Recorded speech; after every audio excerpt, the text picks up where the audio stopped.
സംഭവം എന്ന പടത്തിലെ ഈ കാര്യങ്ങൾ നിങ്ങൾ നോട്ടീസ് ചെയ്തോ? സംഭവം എന്ന പടത്തിൽ 3 യൂണിവേഴ്സസും 5 ടൈം ലൈൻസും ഉണ്ട്.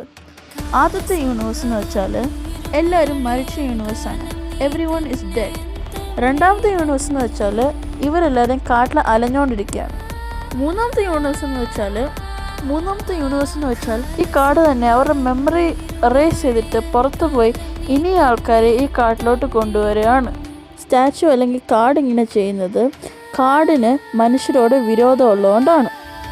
അതിൻ്റെ ഫ്ലാഷ് ബാക്ക് മൂവിയിൽ പറയുന്നുണ്ട്. പിന്നെ വേറൊരു കാര്യം, നമ്മുടെ നായകൻ മാത്രം ഒന്നും മറക്കാതെ തിരിച്ചാ ലൂപ്പിൽ പോകുന്നത് നമ്മുടെ നായകൻ പുറത്തോട്ടുള്ള വഴി കണ്ടുപിടിച്ചുകൊണ്ടാണ്. അപ്പോൾ ഇങ്ങനെയാണ് കാര്യങ്ങളെങ്കിൽ നമ്മുടെ ഹീറോ അല്ലാത്ത മറ്റേ 2 ഓഫീസറും നേരത്തെ കാട്ടിനുള്ളിൽ പെട്ടതായിരിക്കണം. പിന്നെ ഇങ്ങനെ പറയാൻ വേറെ കാര്യം കൂടെ ഉണ്ട്. പിന്നെ അതുകൊണ്ടായിരിക്കണം മറ്റേ 2 ഓഫീസർമാരുടെ ഡെഡ് ബോഡി ഓൾറെഡി കാട്ടിലുണ്ടായിരുന്നത്. പിന്നെ പടം സൂപ്പർ.